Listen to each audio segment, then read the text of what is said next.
तर महाराष्ट्र एटीएसनं 3 दिवसांपूर्वी यवतमाळच्या पुसद आणि अहिल्यानगर जिल्ह्यातल्या तब्बल 21 ठिकाणी सर्च ऑपरेशन राबवलेलं होतं।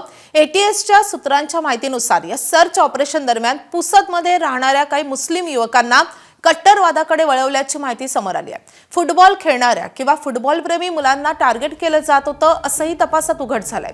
शिवाय काही युवकांना कट्टरवादाकडे वळवण्यासाठी महाराष्ट्राबाहेर पाठवण्यात आलं होतं असंही या चौकशीमधून समोर आलंय।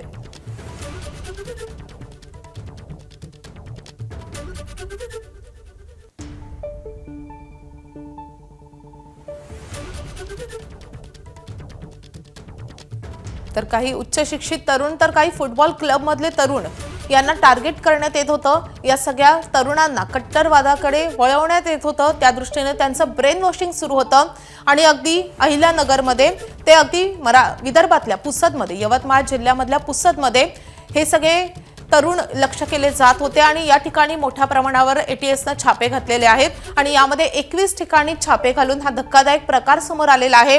महाराष्ट्र एटीएस कडनं ही मोठी कारवाई झालेली आहे आणि उच्च शिक्षित तरुणांना कट्टरवादाकडे वळवण्यात येत होतं असं हे टेररिस्ट मॉडेल आता समोर आलेला आहे किंवा त्यांचा हा अजेंडा समोर आलेला आहे आणि या दृष्टीने एटीएसनं मोठी कारवाई केलेली आहे। आता या संदर्भात किती जणांच्या विरोधात गुन्हा दाखल होतो, किती जणांना अटक होते, किती जणांची धरपकड होते हे जाणून घेणं तितकंच महत्त्वाचं असणार आहे। मात्र एटीएसची ही सगळ्यात मोठी कारवाई समोर येते अलीकडच्या काळातली। एटीएसनं पुसद आणि अहिल्यानगरमध्ये 21 ठिकाणी छापे टाकले।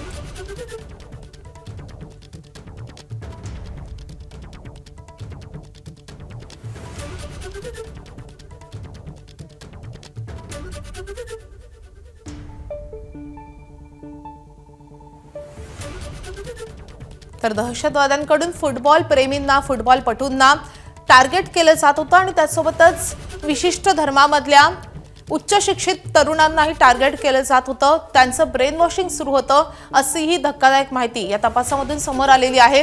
पुसदमधल्या मुस्लिम तरुणांना कट्टरवादाकडे वळवण्याचे प्रयत्न सुरू होते आणि त्या दृष्टीनं तिथे एक मॉड्यूल राबवलं जात होतं, त्या दृष्टीनं प्रयत्न सुरू होते।